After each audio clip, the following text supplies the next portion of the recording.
How to limit who can see past posts on Facebook Lite. Hello guys, in today's video I'm gonna show you how to limit who can see past posts on Facebook Lite. First thing, go to Facebook Lite and you just click these three lines in the top corner and go down, click settings, and then this one, posts, and here you will find that limit who can see past posts.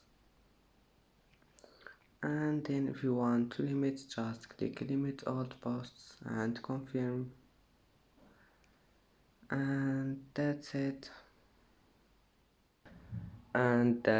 for today's video. If you like this video, please don't forget like and don't forget subscribe, and thank you for watching this video until the end, and see you in the next video.